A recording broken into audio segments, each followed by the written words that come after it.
What's up, everybody? So I'm making this for my class, but I thought that my regular routine podcasters or podcast listeners could take this as well. So in teaching class, right? So we're ending the end of the term for some end of the semester, and a lot of them are expressing a lot of anxiety, right? So I read these discussion posts, and I read that they're anxious about their final projects, final capstone that they got to do. Also reading that there's a lot of anxiety about the future, graduation, what's next, and all that. So I want to, I'm making this to say that you're enough. You made it this far, and you have, achieved whatever you've achieved. And hopefully by your own intellect, you haven't, cheated, used AI, and I'll say a little bit more about that later. But I really want you to understand that you made it thus far. You've made it thus far.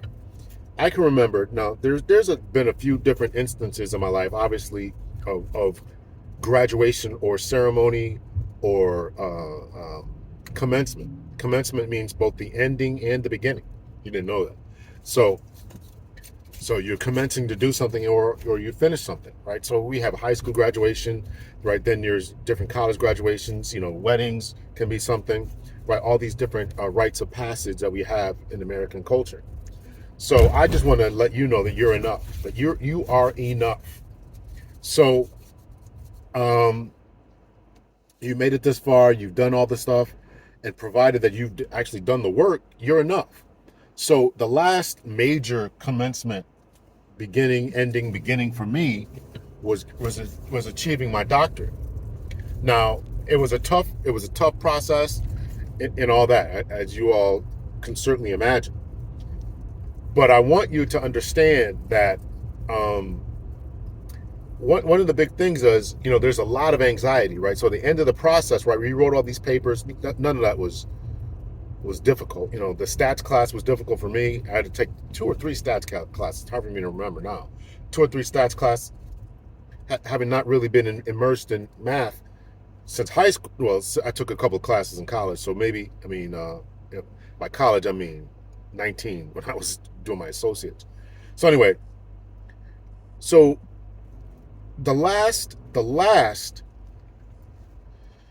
so as we're finishing up this particular portion, there's what we call the comps, which is a comprehensive exam of everything we learned the last 2 years. It's a 3.5-year program, so last 2.5 years, really. And before, you couldn't take the comps, you couldn't go on to your dissertation portion unless you completed your comps and passed them successfully, right? And it's a heavily monitored. I went to school online, so it's heavily monitored, right? You got to do this recording where they're checking to make sure that you're not, you got to clear the table and do all this other stuff with your video camera and show that there's nothing else on the table, nothing under the table, right? So you're not cheating, right? So we had to do all that, and then we had to write 3 800-word essays and 1 250 minimum word essay about the statistical portion. So that was tough. It was tough, but obviously I passed it. Obviously I passed everything, right? So I'm just saying that it was tough. So there's always some anxiety about this type of stuff, right? Then we get to the dissertation portion, and I can remember, we're sitting in classes, and we're doing we're doing this stuff, right? And we got chats going on about, how do we do this? How do we do that? Anybody else having trouble with this? Not only did we have it for the in-class portion or class work portion, but we also had it for, they also created a Facebook group, which is still up and running today. People giving back, reaching back and all that to help other people along the way and all along the path. So I can remember, everybody's having a hard time, right? So I'm like, I'm the type of way doing my paper, doing my dissertation, doing my paper, and I'm like, man, I hope I'm doing this right, because these guys, man, they're making me nervous. I'm reading all these chats both on Facebook and on the regular stuff. I'm like, man, reading other people from the past, you got this, and you can do it, you can make it, and then, kind of encouraging us. You can make it. We all did it. And so I turned my drafts in to the professor, to my chair. And he's like, yeah, okay, good job. I really can't think of anything. Maybe you miss a period here or there, but there was no conceptual stuff that I was missing. In fact, he was like, yeah, I'm like, dude, you can't be be this. I can't be. Everybody else is having problems, and I'm turning into this great work. That can't be the case. And I still got the emails. So, and then comes time. So you get past that part. You're turning the dissertation. I turn my dissertation in, and they've got to go through 2 other committee members. They read it over. I'm like, man, this is crazy, and they're like, oh, I don't see any problem with it. One dude did. He's like, it was just a writing style issue. He's like, because it was a writing style problem that we had. I don't want to get bogged down in the minutia here, but I want to tell you that all the stuff that you had done, you're enough, and you feel bad along the way. You feel anxious along the way. You feel as if you're not up to par along the way. That's what I'm saying. Some people wrestle with that their whole life, and I wrestle with that my whole life. High school, college, at the police department, wrestling with, am I enough? Am I good enough? And remember, I tell the story all the time. I'm sitting at the table. I'm sitting in the room with the big wigs at the PD, going around the room. Who's got a degree?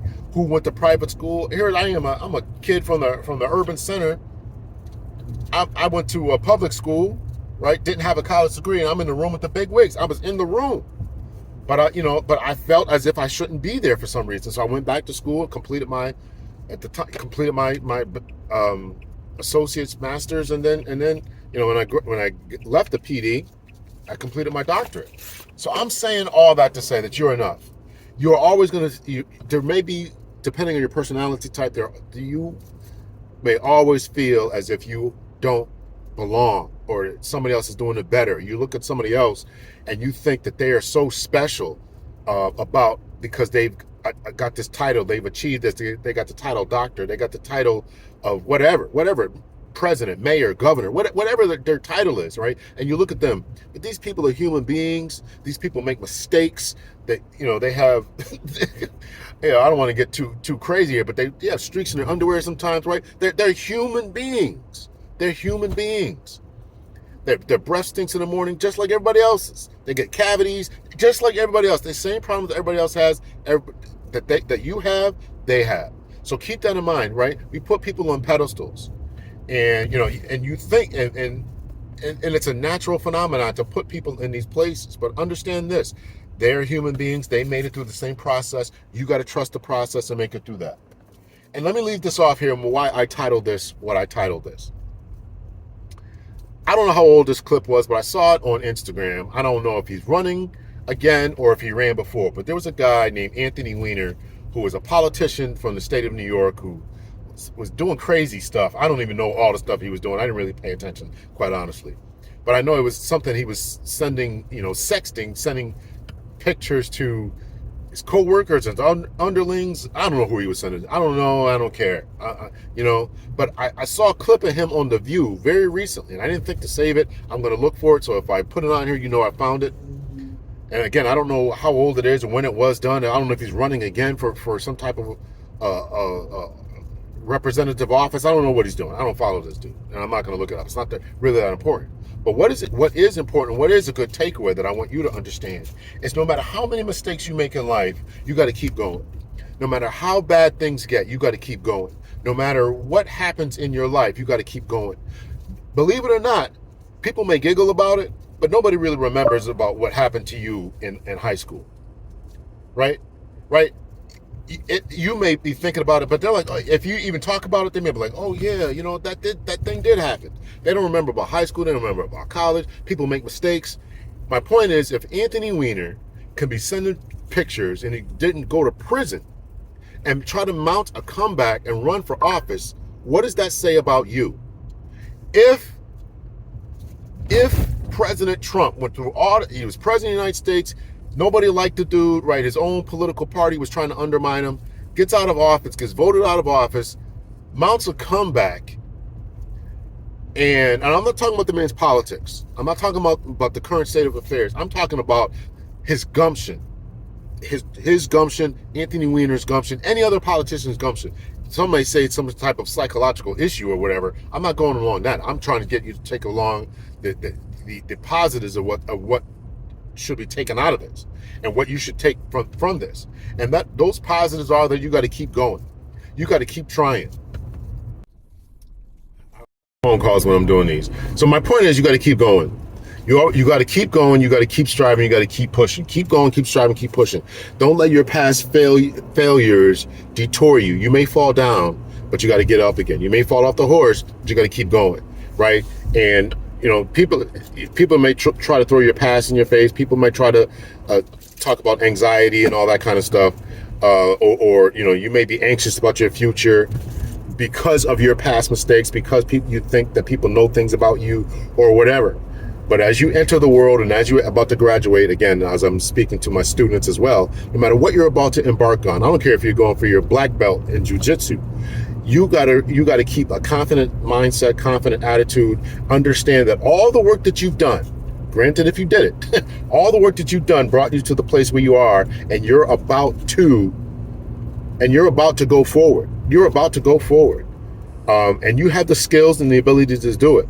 So again, my students had to write one of the classes had to write a daunting 15-page paper, and this is tough for a bachelor degree students, trying to get enough information, making sure it's right, anxious about this, anxious. I get it. I totally get it. But I'm telling you, if you've done the work, you've done the work, then you're enough. And even if you do mess up, even if you did get a B or a C, or some instructor ripped up your paper before, because you're here now, it means that you've done the work.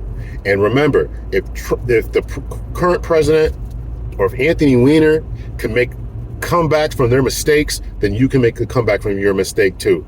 So I just want to drop that and say, listen, I'm keep going, keep striving. I'm proud of you. I've been in those shoes. I messed up. I made mistakes. There was times I messed up as being a supervisor in the police department. There was times I messed up in high school, times I messed up in marriage and life, and messed up, how I talk to my kids. You mess up, you make mistakes. However, you got to keep going. You got to keep striving, and eventually, you'll get to where you want to go. So I hope I said something that was encouraging. Make sure you keep your head up, keep striving, keep pushing. Let me finish this off with the whole AI thing. If you are a student and you're starting to rely on AI, if you're just in corporate life, I think it's dumbing down people. You don't think anymore. People are using it to create these exotic titles and writing scripts and stuff for their podcasts and stuff. I just do mine off the top of my head, right? You got to keep your brain moving and functioning. And if you're relying on AI, if you're doing something on AI, to me, you're just cheating. You're cheating yourself. You're cheating yourself. And if you get out into the real world, you can't run to the bathroom and say, and your boss is asking you a question or they want something, you got to run to the bathroom, and you're just going to rely on AI for everything. I understand it's a changing world. I understand what I'm saying is probably old-fashioned, and oh man, that's AI's wave of the future. I get what I'm saying. I hear that. I'm just telling you how I think. So you do what's best for you. But I think if you want to keep the human ingenuity going, your own brain power going, you got to use that. So take from this what you will. Much love and peace.